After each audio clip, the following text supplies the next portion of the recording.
Admiral Dae-Ho Kim stood on the bridge of the UES Harmony, watching the stars through the main view screen.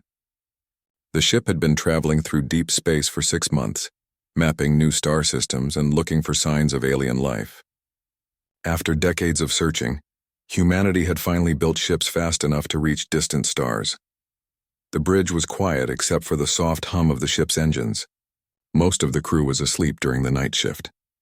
Only a few officers remained at their stations, monitoring the ship's systems and scanning for anything unusual.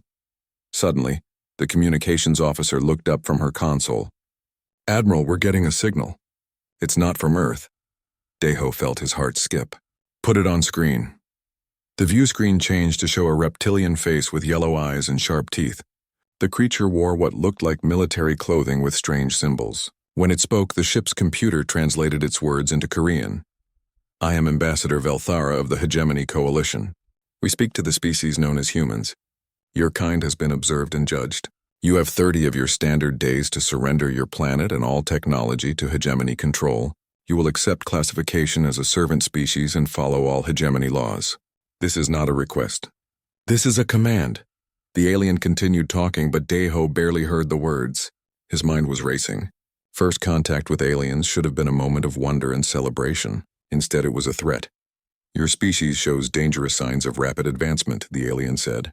"In the past century, you have developed nuclear weapons, space travel, and artificial intelligence. Such growth cannot be allowed to continue unchecked.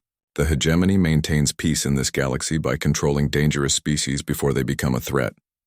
Dr. Mi-Young Park, the ship's xenobiologist, was recording everything. She looked pale but focused, taking notes as fast as she could. This was the discovery of a lifetime, even if it came with terrible news. "If you refuse our generous offer of servitude," Velthara continued, "your species will be eliminated entirely. We have done this before with 47 other species who chose foolish resistance over wise submission. Do not make the same mistake. You have 30 days to decide." The transmission ended, leaving the bridge in shocked silence. "Get me Earth Command immediately," Dae-Ho ordered. "Priority 1 maximum encryption." While the communications officer worked to establish the connection, Dr. Park approached the Admiral. "Sir, I've analyzed the transmission data. Their technology is far beyond ours. The signal came from outside our solar system but arrived instantly. That suggests faster than light communication we can't even understand. What else can you tell me about them?" The creature called itself an ambassador, suggesting they have diplomatic protocols. But the message was clearly a threat, not a negotiation. They seemed to have a system for dealing with developing species. The mention of 47 other eliminated species suggests they've been doing this for a long time. The connection to Earth finally came through. President Jin-Woo Lee appeared on the screen looking tired. It was early morning in Seoul, and he had clearly been woken up for this emergency call. "Admiral Kim, your message said this was urgent. What's the situation?" Dae-Ho played the alien transmission. He watched the president's expression change from confusion to shock to grim determination. "How reliable is this?" President Lee asked. "The signal came from technology we don't understand, arriving faster than light," Dae-Ho replied. "Dr. Park believes it's genuine." "Sir, if they can send messages instantly across space, what else can they do?" President Lee was quiet for a long moment. "I'm calling an emergency session of the United Earth Council. All world leaders need to see this. Admiral, return to Earth immediately. We'll need every expert we can get." The next few days passed quickly. The UES Harmony raced back toward Earth, while governments around the world struggled to process the news. Some world leaders wanted to keep the alien message secret to prevent panic. Others argued that humanity had a right to know. Dr. Park worked around the clock, analyzing every detail of the transmission. She discovered that the aliens had been watching Earth for at least 50 years, possibly longer. Their knowledge of human history and technology was disturbingly complete. When the Harmony reached Earth, Dae-Ho was immediately called to an emergency meeting in Geneva. The United Earth Council chamber was packed with world leaders, military officers, and scientists. The tension in the room was overwhelming. President Lee stood at the podium. "We've all seen the alien message. Now we must decide how to respond. Some of you believe we should accept their terms to save human lives. Others want to fight regardless of the odds. I want to hear all opinions before we make this choice. The debate was fierce and emotional. The president of European Federation argued for submission. We can't fight beings with such advanced technology. Accepting servitude is better than extinction. General He-Jin Cho, head of Earth's unified military, disagreed strongly. Throughout history, humans have faced impossible odds and survived. We didn't become the dominant species on Earth by surrendering to stronger predators. We adapted, we learned, and we overcame. But this is different, the African Union representative said. These aliens have eliminated 47 other species. What makes us special? Maybe nothing, General Cho replied. But maybe everything. We won't know unless we try. Dr. Park presented her analysis to the council. The aliens seem confident that we'll surrender. They've given us 30 days, but their message suggests they expect us to give up much sooner. Every species they've encountered before apparently submitted quickly when faced with overwhelming force. That tells us something important, General Cho added. They're used to easy victories. They might not be prepared for a real fight. The debate continued for hours. Some delegates walked out in frustration. Others shouted at each other across the chamber. The future of humanity was being decided by politicians who had never faced anything like this before. Finally, President Lee called for a vote. The chamber fell silent as each nation's representative cast their ballot. The counting seemed to take forever. When the results were announced, the room erupted. By a narrow margin, humanity had chosen resistance over submission. President Lee stood again, his face grave but determined. The vote is decided. We will send our response to the aliens tomorrow. That night, Daeho stood on the observation deck of Earth Station Alpha, looking down at his home planet. Billions of people were sleeping peacefully below, unaware that their species had just declared war on an alien empire that had conquered hundreds of worlds. The next morning, humanity's response was broadcast on all frequencies toward the aliens. President Lee's words were simple but defiant. We are humanity. We choose to stand. Within hours, long-range sensors detected massive alien ships entering the solar system. The war for Earth was about to begin. War Commander Threxnall stood in the command center of his flagship, watching the primitive human planet grow larger on the main screen. Behind his ship, hundreds of other hegemony vessels moved in perfect formation. 3 full battle fleets had been sent to deal with the humans, though Threxnall thought even 1 fleet was probably too much. The Kethran commander had conquered 12 worlds in his career. Most species surrendered before the first shot was fired. A few tried to fight, but they usually gave up after their defenses were easily destroyed. Humans would be no different. Status report, Threxnall ordered in his deep, growling voice. All ships in position, Commander, his tactical officer replied. The human planet is completely surrounded. Their primitive ships cannot escape. Threxnall looked at the data about human military strength. They had maybe 50 combat ships, all using basic chemical rockets and simple weapons. Their largest guns fired metal projectiles like something from the Stone Age. It was almost insulting that the Hegemony Council had sent 3 fleets for such weak opponents.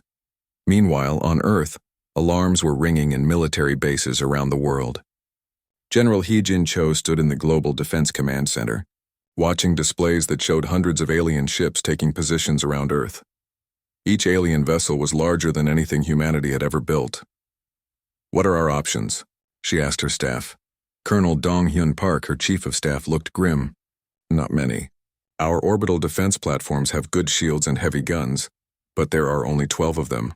Our fleet consists of 43 warships, most still using fusion drives. The enemy has superior numbers, superior technology, and superior firepower. Weaknesses? They seem overconfident. 3 fleets to attack 1 planet suggests they're not taking any chances. But it also means they might not expect serious resistance. On Luna, humanity's largest shipyard, engineer Taemin Yoon was working frantically. 3 weeks ago, a human scout ship had captured a small alien probe. Since then, Yoon had been trying to understand alien technology with almost no sleep. The power source is incredible, he told his team. It's some kind of controlled fusion reaction, but completely different from our designs. If we can figure out how it works. Dr. Sora Choi was in her laboratory on Earth Station Alpha, studying alien energy patterns. She had been working on quantum field theory for years, but the alien technology operated on principles she barely understood. The shields use rotating quantum fields, she explained to Admiral Daeho Kim over video link. When our weapons hit them, the energy is scattered into parallel dimensions. It's like trying to punch smoke. Can we duplicate it? Maybe, but I need more time. And more alien technology to study. Captain Jun Ho Nam was preparing his ship, the UES Defiance, for the coming battle. His crew was scared but determined. They all knew the odds were terrible, but they also knew that surrender meant slavery for their families. Remember your training, he told his officers. We're faster and more maneuverable than their big ships. Hit them hard and get out before they can respond. Don't try to match their firepower. We can't win that way. The first attack came without warning. Alien ships suddenly opened fire on the orbital defense stations. Bright energy beams cut through space, striking human shields with tremendous force. The human shields held for a few seconds, then collapsed. Explosions bloomed around Earth's orbit as defense platforms were destroyed one by one. In minutes, humanity's first line of defense was gone. All ships, attack formation Beta, General Cho ordered. Target their smaller escorts, avoid the big ships. The human fleet charged toward the alien formation. Captain Nam led his squadron in a desperate attack run, firing missiles and projectile weapons at an alien cruiser. The human weapons struck the enemy shields and scattered harmlessly. No effect, his weapons officer reported. Keep firing. Concentrate on one target. More human ships joined the attack. Dozens of missiles and energy beams hit the same alien cruiser. Slowly, the enemy shields began to flicker. But then the aliens returned fire. Energy beams lanced out from multiple ships targeting the human attackers. The UES Courageous took a direct hit and exploded instantly, killing all 200 crew members. Fall back, Nam ordered. All ships evasive maneuvers. The human fleet retreated, having barely damaged one enemy ship while losing 3 of their own. It was clear that conventional tactics would not work. Threxenol watched the human attack with mild interest. The primitive ships had shown more courage than most species, but courage alone was useless against superior technology. Shall we pursue and destroy them, Commander? His tactical officer asked. No need. Begin orbital bombardment of their military targets. Once they see their cities burning, they will surrender quickly. Energy beams began raining down on Earth. Military bases, shipyards, and weapon factories were struck by alien fire. The city of Mumbai was hit when aliens targeted a nearby military installation. Millions of people fled as buildings collapsed and fire spread. But something unexpected happened. Instead of surrendering, humans began fighting harder. Factories that weren't destroyed started working around the clock to build new weapons. Civilian volunteers joined military units. Scientists shared all their research freely, hoping someone could find a weakness in alien technology. Dr. Park had been studying the destroyed alien probe for days. Finally, she made a breakthrough. Their shields rotate in a predictable pattern, she told the Emergency Science Council. There's a brief moment every few seconds when the field is vulnerable. Can we time our weapons to hit during that moment? General Cho asked. It would require perfect coordination and split-second timing, but yes, it might work. Engineer Yoon was building new weapons based on captured alien technology. The first prototype was a hybrid of human and alien systems, using human computers to control alien power sources. It's crude, he admitted to his team, but it works. We can build shields that might last a few minutes against their weapons. Captain Nam tested the new equipment on his repaired ship. The hybrid shields were weak compared to alien technology, but they were better than nothing. More importantly, the new weapons could penetrate enemy defenses if timed correctly. This is our chance, he told his crew. One good hit might be all we get. The second battle was different. Human ships approached the alien fleet using new tactics. Instead of attacking in formation, they spread out and attacked from multiple directions. Each ship targeted a different enemy vessel, using the precise timing Dr. Park had calculated. This time, human weapons found their mark. 3 alien ships took damage and one actually exploded when its power core was hit. But the victory came at a terrible cost. 7 more human ships were destroyed. Threxenol was no longer amused. The humans were learning and adapting much faster than expected. They had actually managed to destroy one of his cruisers, something that had never happened before with a primitive species. Analysis, he demanded. The humans are timing their attacks to exploit momentary shield vulnerabilities, his science officer reported. They've also developed crude copies of our shield technology. How is that possible? They captured one small probe. Unknown, Commander. but their rate of technological advancement is unprecedented.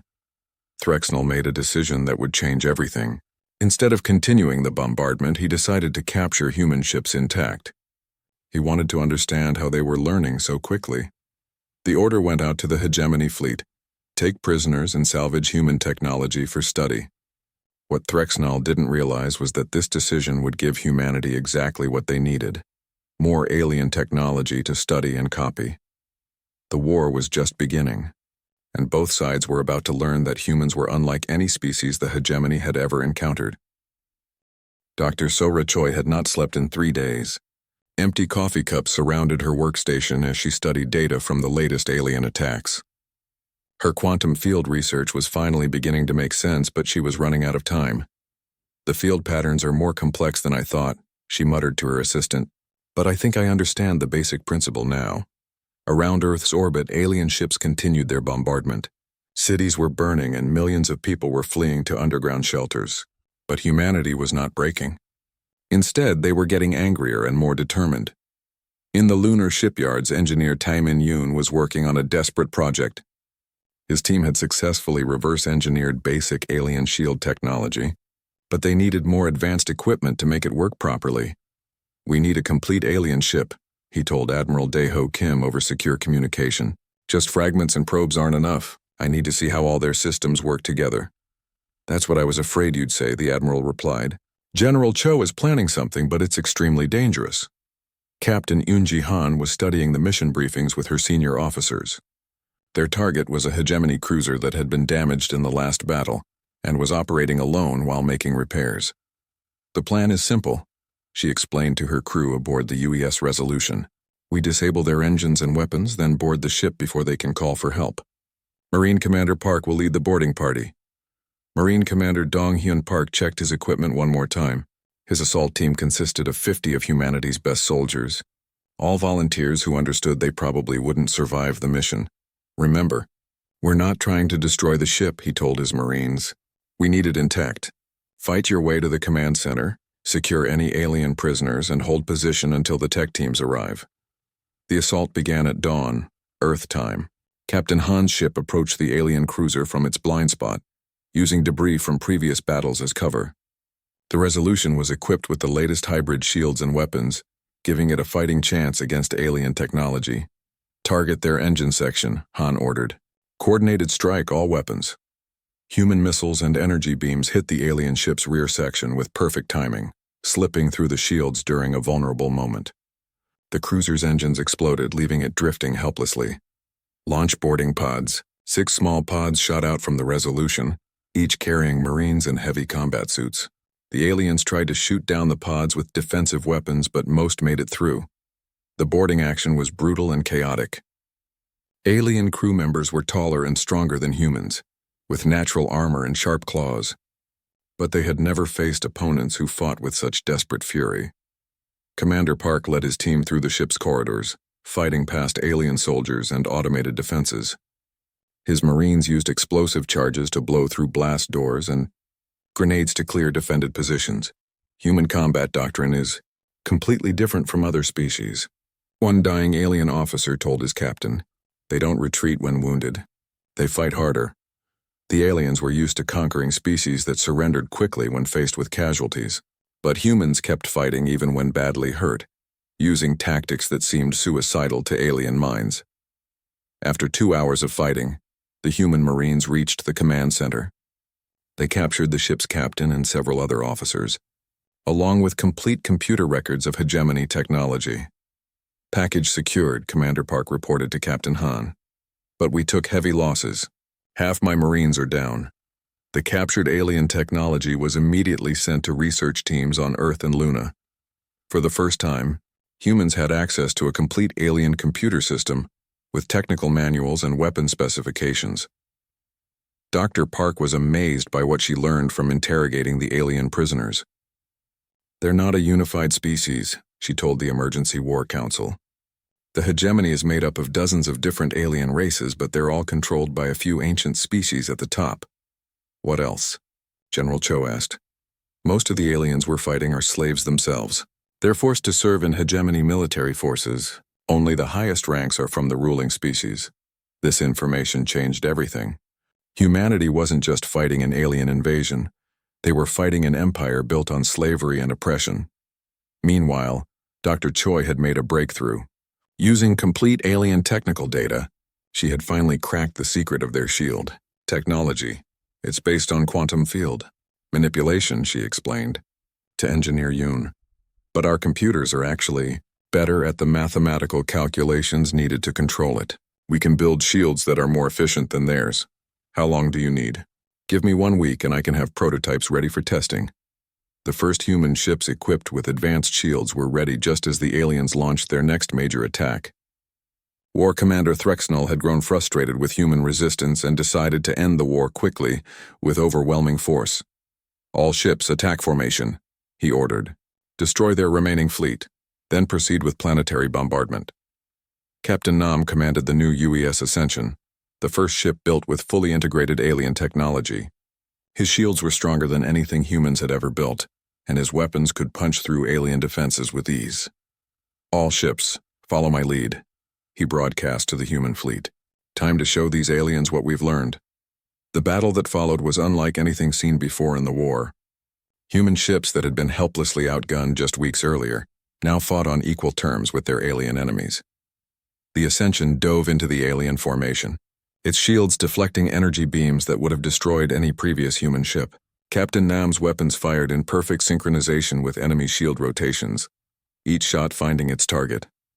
Direct hit on enemy cruiser, his weapons officer reported. Their shields are down. Continue firing. Take them out. The alien cruiser exploded in a ball of fire, its destruction visible from Earth's surface. Around the battlefield, other human ships were scoring similar victories, but the most shocking development came when several alien ships suddenly stopped fighting and began broadcasting surrender signals. What's happening? General Cho asked from the command center. Dr. Park, who had been monitoring alien communications, looked amazed. The slave crews are mutinying. They're refusing to fight humans. The captured alien officers had told other ships about human treatment of prisoners. Unlike the hegemony, which executed captured enemies, humans provided medical care and fair treatment. This act of mercy had spread throughout the alien fleet. War Commander Threxnell watched in horror as his own ships turned against him. Half his fleet was now in open rebellion, with slave crews fighting their hegemony officers for control. This is impossible, he snarled. How did primitive humans cause a fleet mutiny? His science officer looked terrified. Commander, we need to withdraw immediately. The situation is out of control. But Threxnell was too proud to retreat. All loyal ships continue the attack. Execute any crew members who show signs of rebellion. The order backfired spectacularly. More alien ships joined the mutiny rather than watch their crewmates being killed by hegemony officers. Captain Nam saw the chaos in the alien fleet and made a quick decision. Open communication to all alien ships, he ordered. This is Captain Nam of the human fleet, he broadcast on all frequencies. Any alien crew that surrenders peacefully will be treated with dignity and respect. We are fighting the hegemony system, not you. By the end of the day, over half the alien fleet had surrendered or switched sides. The remaining loyal ships retreated to the outer solar system. But their fighting strength was broken. Dr. Choi stood on the observation deck of Earth Station Alpha, watching alien ships being escorted to lunar orbit by human vessels. Just a month ago, humanity had been facing extinction. Now they were liberating alien slaves and capturing enemy technology. It's not over yet, Admiral Kim warned. This was just one fleet. The hegemony has thousands of ships spread across the galaxy. Then we'll have to be ready for them, Choi replied. But we've proven something important today. We can adapt faster than they can. Every battle makes us stronger. Unknown to the humans, their victory was already being broadcast across the galaxy by secret alien communication networks. For the first time in millennia, enslaved species were hearing about someone who could fight the hegemony and win the war for Earth was becoming something much larger, a galactic revolution that would change the balance of power among the stars. War Commander Threxnell stood before the Hegemony Council, his head bowed in shame. The ancient chamber was filled with representatives from the ruling species, beings so old and powerful that most younger aliens had never seen them in person. Overlord Kethmog, eldest of the Kethran rulers, spoke in a voice like grinding stone. Explain to us how a primitive species destroyed half your fleet and turned your own crews against you. The humans fight unlike any species we have encountered, Threxnell replied. They adapt to our tactics within hours. They show no fear of death, and they treat prisoners with kindness, which has caused unrest among our slave crews. Kindness? Another council member, a crystal being called Siltheran, flashed with angry light. You allowed them to corrupt your forces with weakness? It was not weakness that defeated us, Threxnell said carefully. The humans combine advanced technology with unpredictable tactics. They captured one of our ships and learned to build weapons equal to ours in just weeks. Overlord Kethmog was quiet for a long time. The hegemony had ruled the galaxy for over 1 million years by carefully controlling the development of younger species. No one was allowed to advance too quickly or become too powerful. Send 3 more fleets, he finally ordered. And this time take no prisoners. Show no mercy. If the humans will not submit, they must be eliminated completely. Back on Earth, humanity was working frantically to prepare for the next attack. The captured alien ships had provided vast amounts of new technology, but they also revealed the true scale of what humanity was facing. Dr. Sora Choi had been promoted to head of the Advanced Technology Division. Her quantum field research had progressed beyond even alien understanding, creating possibilities that excited and terrified her in equal measure. We're not just copying their technology anymore, she told Admiral Daeho Kim. We're improving it. Our new shield designs are more efficient than anything in their databases. What about weapons? That's where it gets interesting. Their energy weapons are powerful but predictable. I think we can build something completely different. Weapons that phase through normal shields by existing in multiple dimensions simultaneously. Engineer Yoon had set up production lines on Luna, Mars, and several asteroid mining stations. Human manufacturing capabilities had surprised the aliens almost as much as their fighting spirit. We can build ships faster than any species in their records, he reported to the War Council. Their technology is more advanced, but our production methods are more efficient. Give me 6 months and I can match their numbers. Captain Nam had been given command of the new Advanced Strike Force, 12 ships equipped with the latest human-alien hybrid technology. His flagship, the UES Ascension, had become a symbol of human determination. The next alien fleet will be larger and more prepared, he told his captains. But they still think like conquerors. They expect us to defend Earth and wait for them to attack. What do you have in mind? Captain Han asked from her new ship, the UES Liberation. We're going to hit them before they reach the solar system. Take the fight to them for a change. The plan was audacious and dangerous.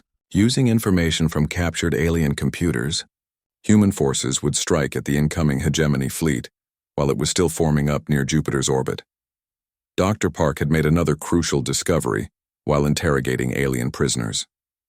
The hegemony uses fear to maintain control, she explained to President Lee. Most of their member species haven't fought a real war in thousands of years. They just surrender when the hegemony arrives. What does that mean for us? It means they're not prepared for the kind of resistance we're putting up. More importantly, other enslaved species are watching our fight. If we can show them that the hegemony can be beaten. Communications specialist Seung-Hwan Oh had been working around the clock to break into alien networks. His breakthrough came when he realized that hegemony computer systems were designed for control, not security. I'm in, he announced to the War Council. I can access their communication networks, their ship locations, even their strategic databases. What have you learned? General Cho asked. The hegemony rules over 847 different species across thousands of worlds. But most of those species hate their rulers. They're only loyal because they think the hegemony can't be defeated. Admiral Kim saw the implications immediately. If we can prove that wrong, exactly. I've been monitoring their internal communications. Dozens of species are secretly watching our broadcasts, hoping someone will finally stand up to their oppressors. The next phase of the war began, not with a battle, but with a message. President Lee stood before the cameras in Seoul, knowing that his words would be broadcast across the galaxy through hijacked alien networks. We are humanity, he said simply. We come from a small planet called Earth. 3 months ago, we were told to surrender or die. We chose to fight. Today, we speak not just to the hegemony, but to every enslaved species listening to this broadcast. The message continued for several minutes, explaining human values of freedom, dignity, and cooperation. But the most important part came at the end. We do not seek to rule over others. We seek to free them. Any species that chooses to fight for their freedom will have humanity's support. Together we can end the age of the hegemony. The reaction was immediate and dramatic. On dozens of worlds, enslaved species began to rebel against their hegemony overseers. It wasn't coordinated, but it didn't need to be. The simple knowledge that resistance was possible was enough to spark revolution. The 3 hegemony fleets approaching Earth suddenly found themselves receiving distress calls from across their territory. Rebellions were breaking out everywhere, and local hegemony forces were being overwhelmed. "This is impossible," Threxnall said as reports poured in. "How did humans coordinate simultaneous rebellions across hundreds of light years?" His communication officer looked frightened. "They didn't coordinate anything, Commander. The rebellions are spontaneous. Slave species are fighting for freedom without being ordered to. Recall 2 fleets immediately," came the order from the Hegemony Council. "The humans will have to wait. We must crush these rebellions before they spread further." But it was already too late. Captain Nam's strike force had been monitoring alien communications, and they knew about the fleet recall. "Orders, 2 of their fleets are turning back," he reported to Admiral Kim. "That leaves only 1 fleet heading for Earth. About 200 ships. Still outnumbered 3 to 1, the Admiral replied. "But better odds than before." "Actually, sir, I don't think we're outnumbered at all. The battle near Jupiter was unlike anything seen before in galactic history." The remaining hegemony fleet found itself facing not just human ships, but vessels from a dozen different rebellious species that had joined the fight. The aquatic Mordani had sent bioships that could heal themselves during battle. The crystalline Silthek provided computer viruses that disabled alien weapons. Energy beings called the Lumari shared power generation technology that made human ships nearly unstoppable. War Commander. Threxnall watched his fleet being torn apart by enemies who should have been enslaved or dead. These weren't just humans anymore. It was a coalition of free species fighting together. "All ships retreat," he finally ordered. "Fall back to hegemony space." But there was no safe retreat. Human ships equipped with the latest quantum drive technology could now match alien speed. Captain Nam pursued the fleeing hegemony forces all the way to the edge of the solar system. The war had turned completely around. Humanity, which had been facing extinction just months before, was now leading a galactic revolution against the most powerful empire in the galaxy's history. Dr. Choi stood in her laboratory, looking at readouts from the latest quantum field experiments.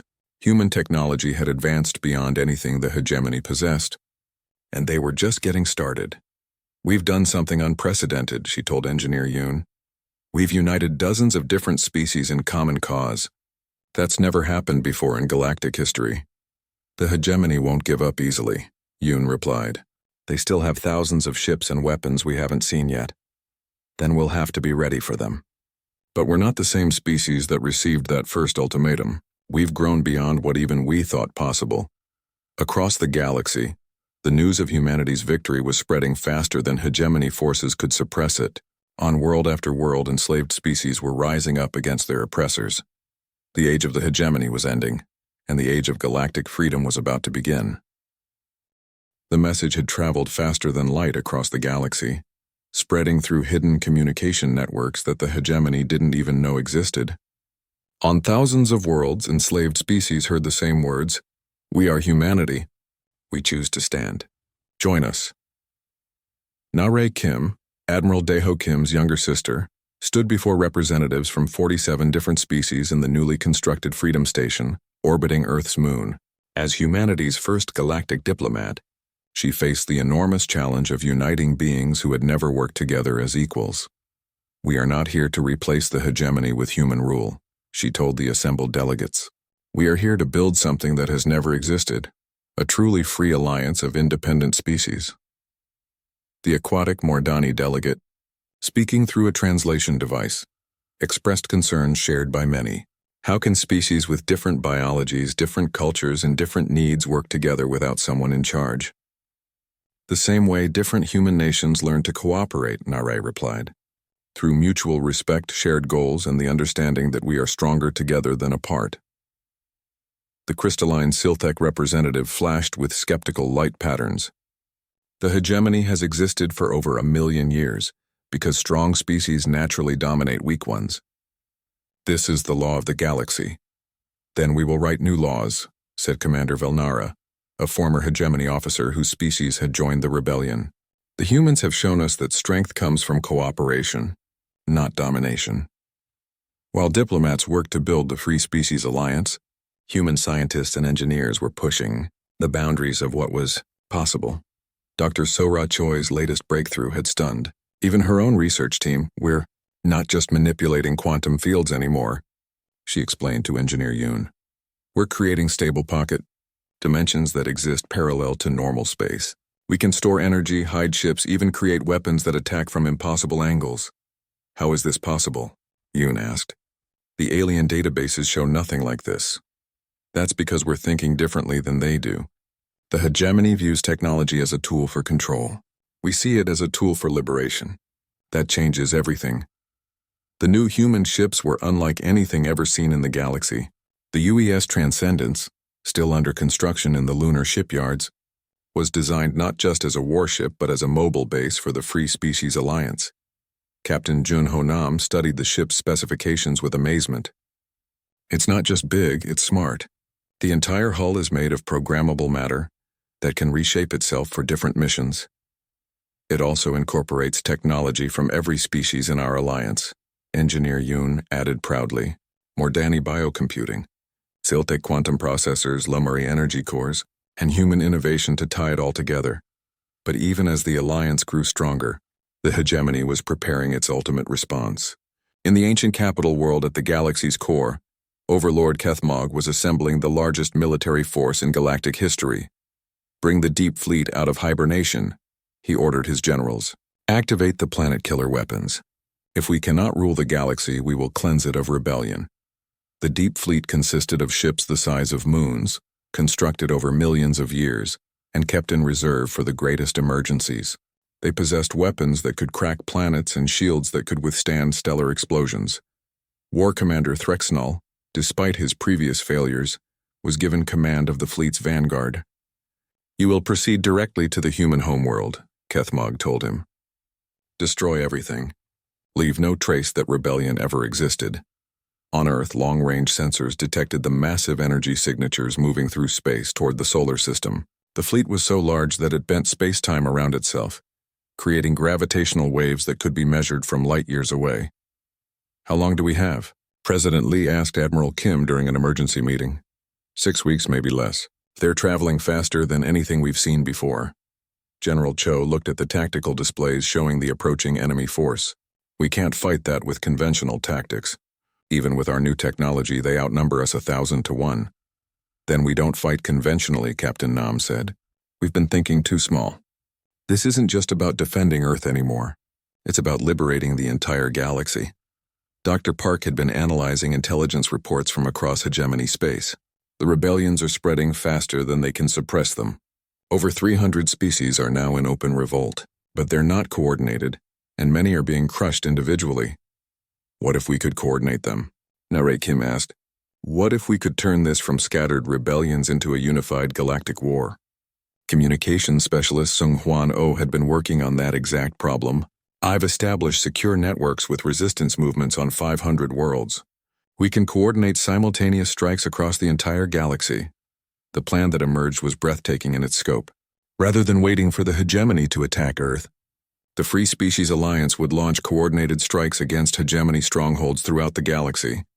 We hit them everywhere at once, Admiral Kim explained to the Allied commanders. Force them to divide their attention among hundreds of battles instead of concentrating on Earth.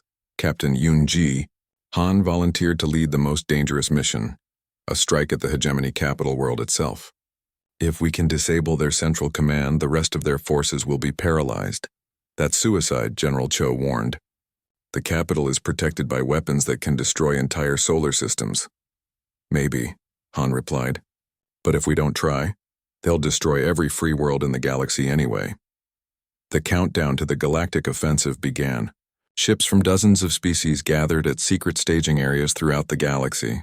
Human quantum communication technology allowed instant coordination across impossible distances.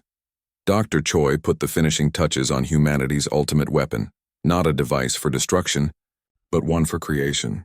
The Liberation Field Generator can disable hegemony control systems across entire star systems, she explained.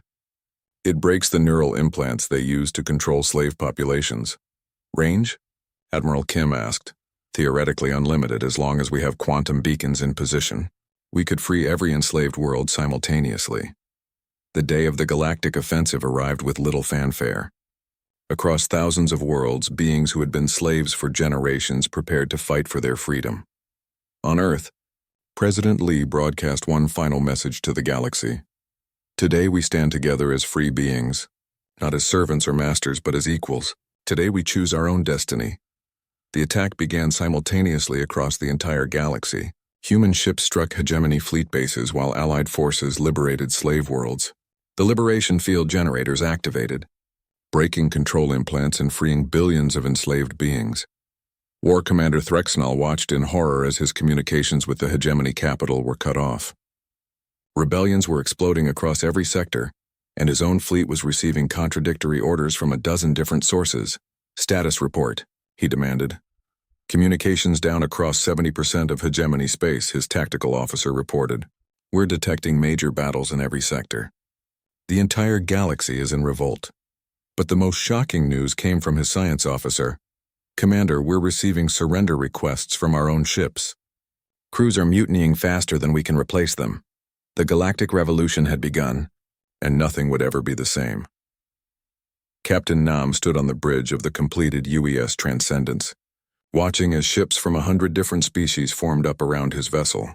They were heading not just toward battle, but toward a new future for the galaxy. All ships report ready, his communication officer announced.